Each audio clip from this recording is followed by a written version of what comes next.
Who you got? Does it make your list? Which one of these is your favorite?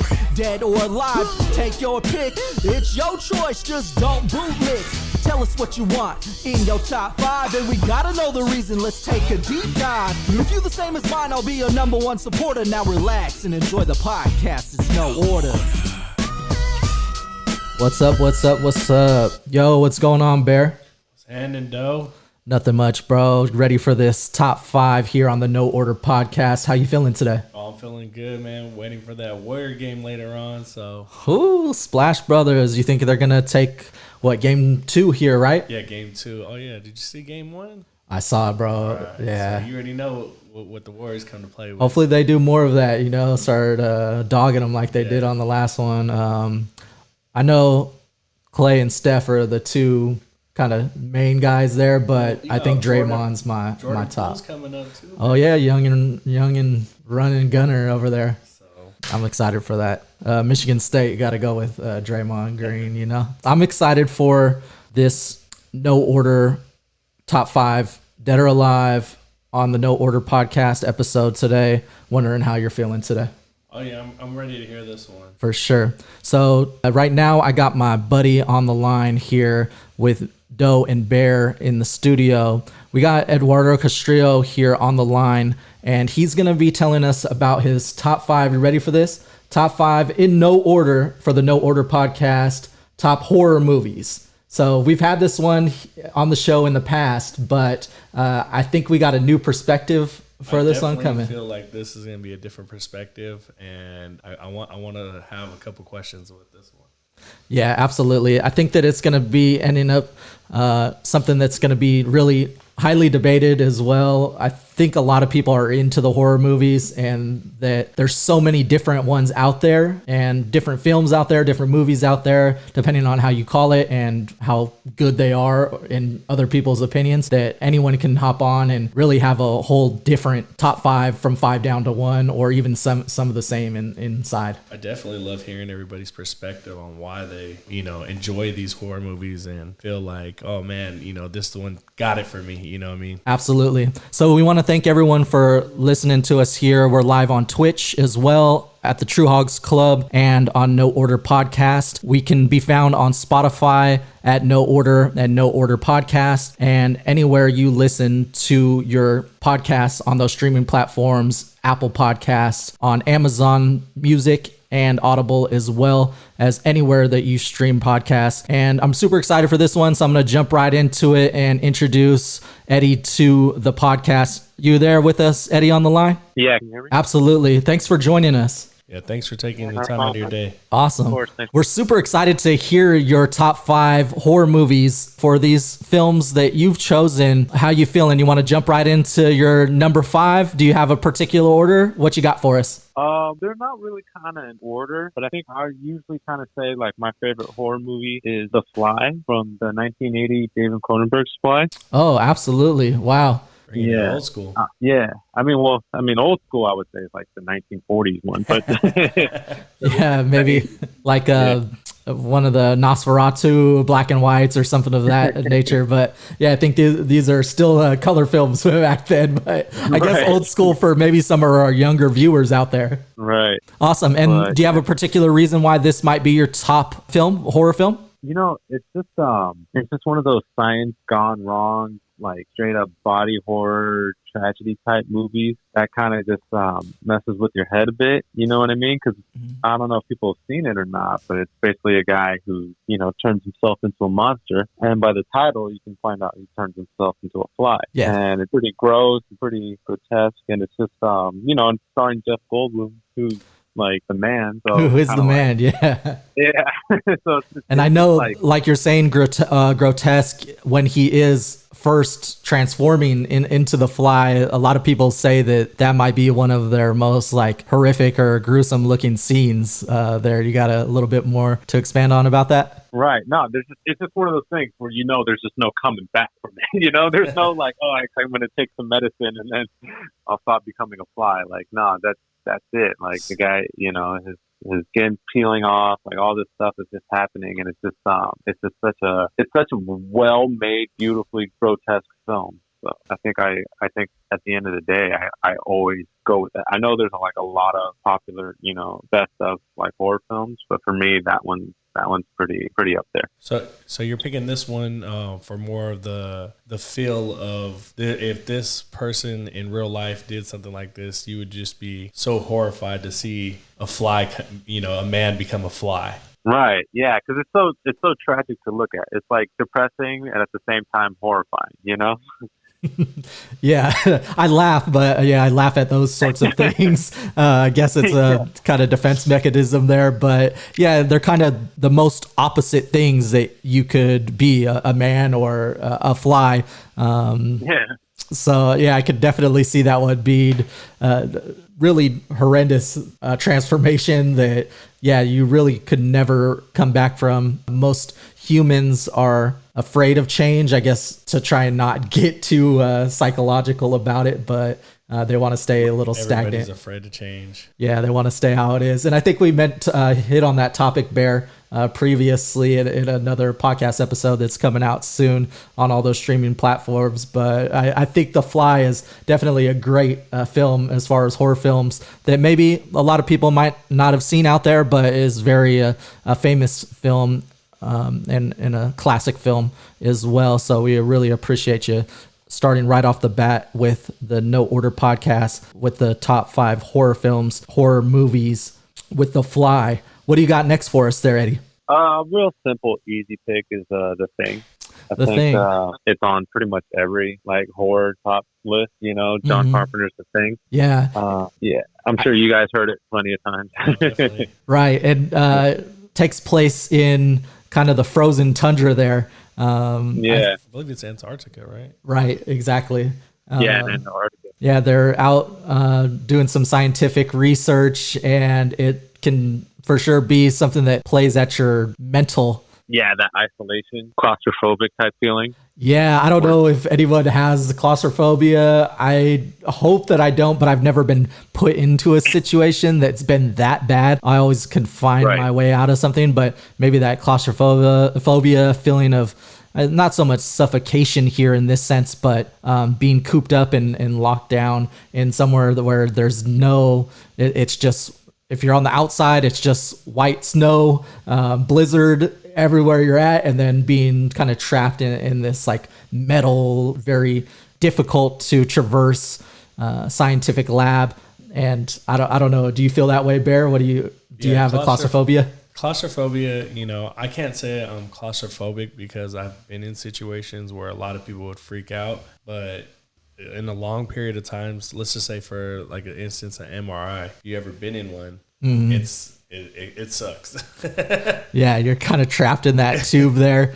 Eddie, do you think The Thing brings up your number 2 on the list, or do you got other ones in there in that no particular order? I think because it's like this, maybe this like the oldest one, because the other ones are relatively newer movies. I would say number 2 just because it's been with me for so long, Gotcha. I must have seen it like 20 years ago.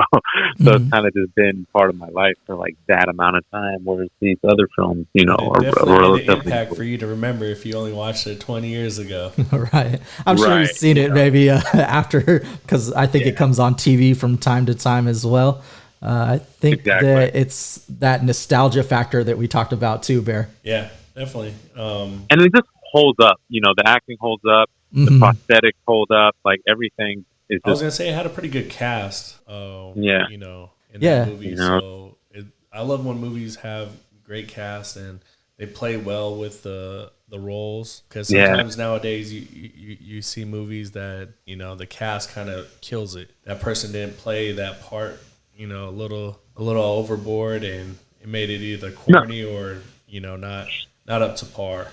Yeah, no, I've been there where like there's recently an indie film where I was watching. It had a great premise, but they cast them like non-actors, and he's like, oh, it's so cringy. I can't do it. I just can't do it. Yeah, you get that kind of ragtag.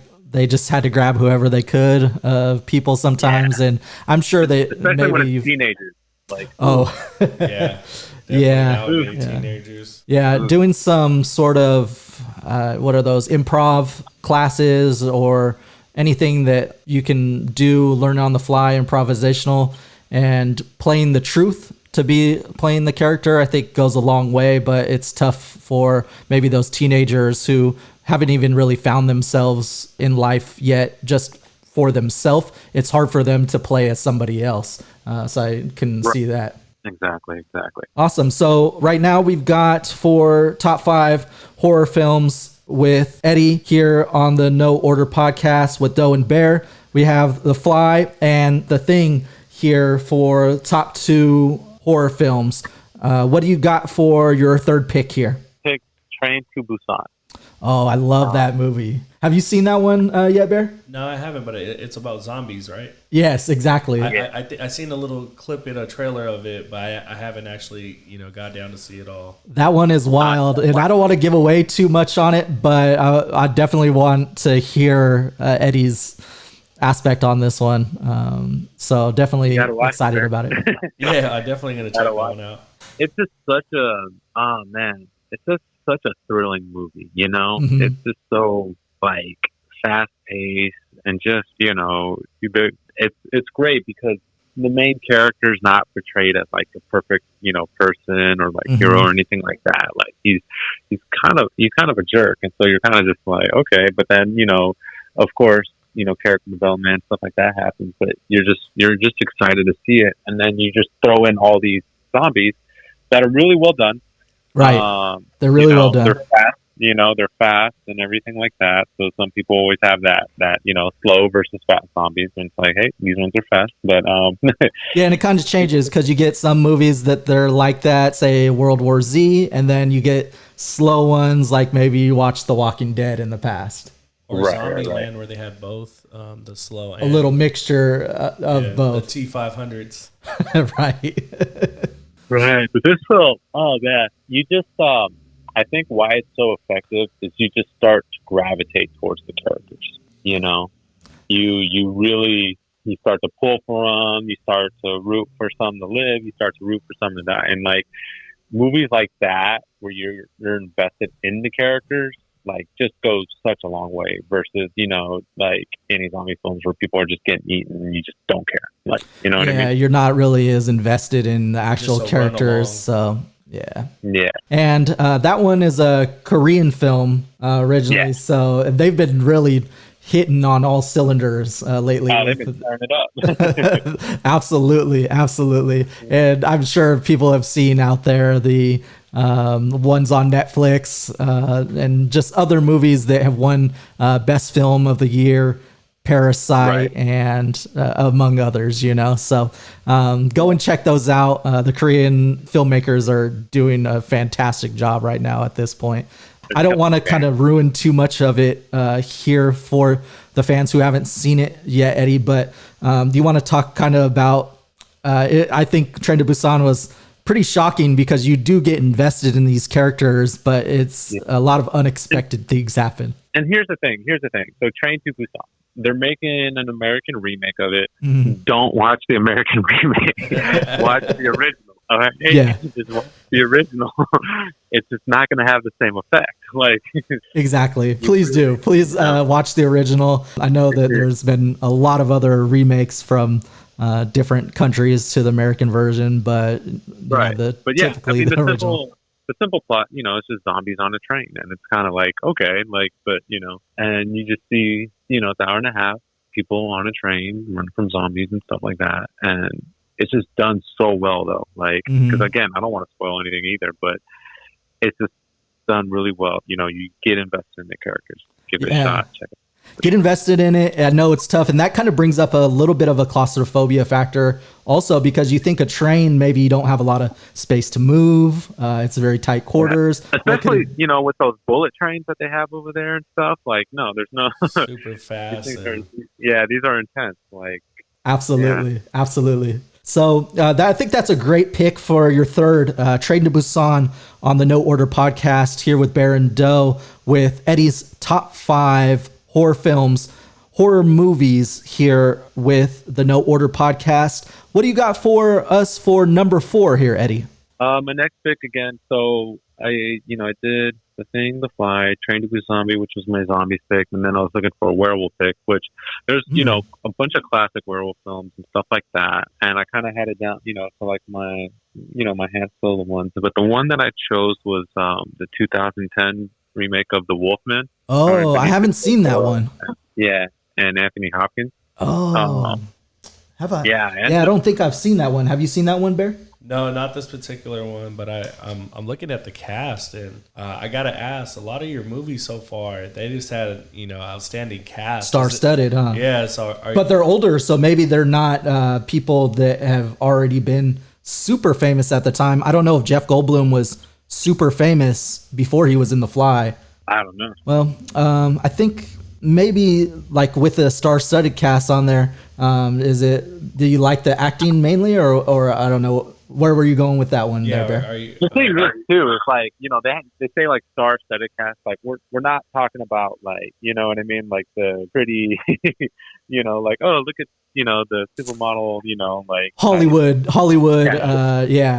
right. Walk of Fame star going dolled up. About is like, it's Academy Award winner Anthony Hopkins is in this movie, Academy Award winner Benicio del Toro is in this movie. Like, there's a lot of like really talented artists, really talented, craftsmen like in this film, like that, And the thing about The Wolfman, again, it has a lot of my favorite actors in it, and what I loved about this film is it's a horror film that's a period piece, which you don't get a lot of because they're so expensive. Mm-hmm. But just like the costuming and the art design and production design they did to, rebuild like the 18th century England and everything like that, it just looks phenomenal, And it was just one of those things like you don't get to see very often in those type of films. And just to see it, it just looks beautiful. I love that they just built that world again. And, man, I wish we would get more, I really do. But at the end of the day, Hollywood's going to go with cheaper. Like, for CGI. Example, they'll go with CGI. They'll go with not even that. It's like they had that Invisible Man remake that came out a couple years ago. Yeah, I did see that one with what's her name. Right. But, everyone was raving about it, and I saw it, and I'm like, I wasn't a big fan of it, and because it looked like something that, that I could do. Like, I'm like, oh, they just shot down the street. Hey, don't sell yourself short. I've seen some of your films, so that's not really a stretch. But like, absolutely, with the budget that they might have. Like, oh, it takes place in like San Francisco. They shot, in a house for like an hour, and like it's like she's just hearing sounds and acting crazy, like big deal. Yeah, and it doesn't hold up to the original films that have had that same premise and the same character. Yeah, and the original one's like like almost 100 years old, and I get that it's dated, a little bit hokey and stuff like that. But it was based on the book, which I read, which has nothing to do with the new movie. Like that's one thing, but it was very faithful to the old book, and that's just how stories were told back then, and that's the way everything looked. So like they have like the Victorian era type clothing, and that goes a long way into how good and how much you can get into a film. The costumes. It's just interesting to see. It's just interesting to see just from the set built to the costuming to everything versus watching something that was made that could look like outside. And I'm like, well, I've seen outside. Like that's why I like The Wolfman, because they built a world, and you watch it, and then I feel like it's more immersive when it's a horror film because these characters, you know what I mean? Like that's it. Like this is their world, and whether they make it or not, you don't know. Yeah. And with The Wolfman, Benicio del Toro, I don't think he misses too often. No, he's he is who he is for a reason, and he's pretty spot on, and I just love his work. Everything from like Sin City to Sicario, he knocks it out of the park. Absolutely. And, with The Wolfman, same thing. He knocks it out of the park. Home run. And it's very rare to get werewolf films too. Like I know there's been some here and there, but compared to like zombie films, not even close. Yeah, if you do, zombie films are kind of just a dime a dozen these days. And the werewolf films, I mean, you get Twilight, right? That kind of, I mean, don't let me hate on you if that's your thing, but for me, it isn't. So hopefully you didn't lose half our fan base here. Right. Fair enough. Awesome. So we got the top 4 here so far with Fly, Thing, Train to Busan, The Wolfman. What do you got for your number 5 on the No Order podcast here with Bear and Doe? All right. So I did my zombie film, my werewolf film, and then I was looking for my vampire film. And there was quite a few good ones. Like, don't get me wrong, there's some pretty intense vampire films that are really good, Mm-hmm. They have like the Dracula movies, like 8 Days and Nights, fucking beautiful. Like, there's quite a few really good vampire films. Mm-hmm. But the one I ended up choosing is called Let the Right One In. I have not seen that one either. And I thought I seen a lot of the vampire films, so that's one I'll have to check out. Right. I ended up, did you see it there or no? No, I haven't seen this one. I believe it's Sweden, right? Yeah, it's from Sweden. Yeah. So it's going to be weird. Like, shout out to the Swedes there. Swedish fan base out there. I'm just saying, I love watching different movies that American artists don't make, because you gotta read the closed caption, and it really, I don't know, for me it gets me into the movie. Like, you're engaged a little bit more. Yeah, a little bit more, and a little more focused on, okay, I gotta make sure I catch everything. Yeah, foreign films, I mean, they can just be something that's so captivating, because even though it might be a topic that maybe is in the States or something that you're familiar with, just having that little bit that you don't really recognize kind of brings you to that world and you are immersed in it. Whereas maybe someone from Sweden might be like, oh, that's kind of like a stereotypical thing, or like, oh, how we think about American films. Oh, that's really not how it is. But you use your own biases towards towards understanding the film, So I want to kind of give you more time to tell us about this one here, Eddie, the Let the Right One In. You want to give us a little bit of a breakdown on that? Yeah, it's like a Swedish film about this, kind of loner boy. He gets bullied a lot, and basically a vampire just ends up moving next door. And the reason why I picked it versus some other classics, there's some really good ones. I love Fright Night. That's a great vampire film, and I love it. And I have the poster on my wall and everything like that. But the reason why I chose Let the Right One In is because it's so uniquely done. It's just so weird, and it's very, it's about these kids, yet it's so brutal. It's very, very vicious and brutal, and you won't really see it at the beginning. You kind of have to wait for the story to tell itself before you start getting into the horror elements. But once you do, it's just like, damn, and it kind of has that effect on you that lasts a minute. The movie kind of stays with you. And I think that's really important, whether it doesn't matter what genre, that it kind of stays and lingers. You know what I mean? Okay. So it kind of latches on. So it makes you think. Right. And, there's some brutal parts in it. And like the ending, oh my gosh, it has just one of the best endings you can just see, where you're just like, it's one of those hell yeah endings that cinematically, or is it the story, like story wise? Not to give it away, but you're just I just felt satisfied with the ending, which is also really hard to do and rare. It's very rare to have a great ending. Really, where you're just like, hell yeah, I'm satisfied. I enjoyed that. I think again, it's just different. It's weird. It has its violent moments. It has its character moments. It has its funny moments. And I think what really kind of stood out, too, is because, again, this one also has an American remake that I also watched. And you see how much is lost in the translation just by going through the Hollywood system. And you're just like, oh, man. Like, you see it. Like, you see the drop. Yeah, a steep drop off. To kind of see that, you see the beauty in the original. Like, wow, you know what I mean? Like, this is what they did that Hollywood tried to do and couldn't get. Yeah. Wow. Well, that's something that I'm gonna for sure have to check out. Yeah. I'm definitely gonna watch that one. It sounds like I need to add it to my list, maybe one of the top of the list. So that's Let the Right One In. Yeah.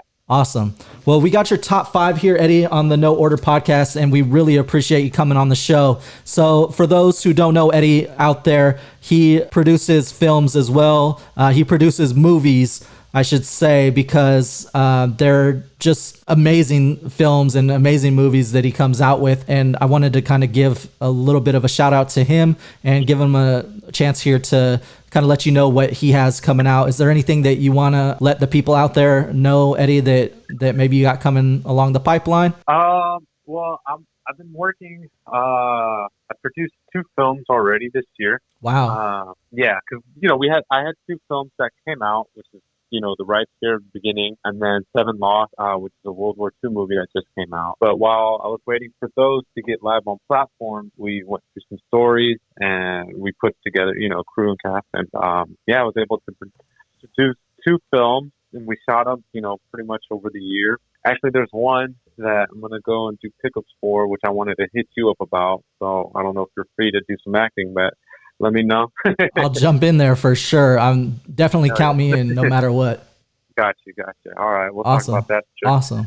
But yeah, so I have those 2. And then next month I'm heading down to Romania, Transylvania to shoot some vampire stuff for vampire. There you go. Wow. You're going to have to put your own movie on your top 5 next. For sure. I mean, if you're gonna, do a vampire movie, you got to go to Transylvania, right? You got to do it right. You got to let the right one in. I'm gonna have to bounce that one off the list and throw yours. Anything you could give us as far as a title or any spoilers? We're gonna be dealing with some Draculas, but okay. Yeah. So we're gonna go some old school Draculas, but I like that.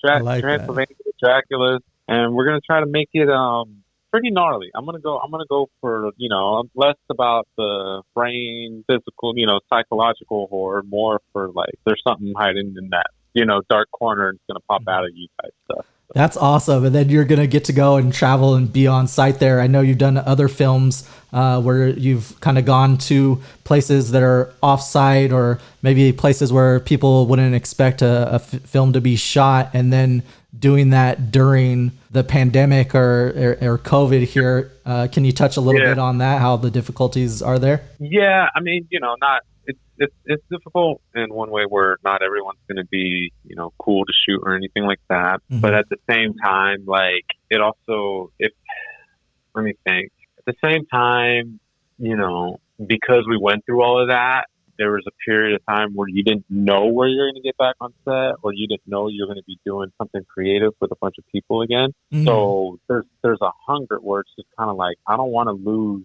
I don't want to lose it again. Like, it's so much fun. I see how much that passion meant to me, mm-hmm. that when an opportunity to get on set again happens, it's like, I'm there, Yeah. Wow. That's like takes a lot to like set up a whole production and dealing with people's personalities and things like that. What do you think about that, Bear? I bet it feels great to get back to something you love and something you're passionate about. I know a lot of people either found new things to do during COVID, mm-hmm. or, went back to their passion on doing something that they've done in the past. So that's good that you already got 2 movies out. Just this year alone. That's and wild. Then now you're traveling the world to make sure that another one gets out. That's great news, man. Yeah. I mean, it's part of the fun, I mean, that's the thing. It's like, you can work, which I do. Yeah, you got to, right? I do work, yeah. But it's just using whatever, pay the bills, pay the rent. What do I have? I'm going to use it to support my art, Yeah, and keep going for it. Yeah. Well, that's something that we, of course, here on the No Order podcast commend you for. And we hope that everyone wants to do that and really go for what they're passionate about. So we hope that people can hear this podcast and show that people can have different ideas on what their top topic would be for 1 through 5. And although it may differ from someone else's, that they can take something from that. So we want to give you an opportunity as well to have people find your work as an independent artist and maybe not go to some of those more well-known films. So where can we find some of your work? I know you just came out with the 2 films this year in Ride Scare and also Seven Lost. Where can the people go see those movies? See Ride Scare and Seven Lost either on Amazon, just by searching the titles in, or Tubi. Amazon or Tubi would be the top two places to find Seven Lost and Ride Scare. Yeah. And even just kind of like a Google search, a lot of times, you know, the IMDb or whatever kind of pops up, you know, some of these other streaming platforms that, you know, distribution companies kind of put them up on and stuff. It just depends. Like, again, those are pretty much the safe ones, is the Amazon and then Tubi as well. Awesome. Well, I know Bear and I really thank you for coming on the podcast here today. Yeah, appreciate your time, and I really like your perspective on why you picked these movies, and you know they all had great casts, so I definitely got to check some of the ones you put up there. Yeah, check them out. Check them out. We thank you so much for coming on the show today, and we hope to have you on again soon because I think this was a fun one. Cool. Awesome, guys. Thank you so much. Eddy, you have a good day, man. All right, guys. Thanks, Eddy. We'll catch you on the next one. Thanks so much, everyone, for tuning in. We really appreciate y'all tuning in to the No Order Podcast. We'll see you soon. Peace.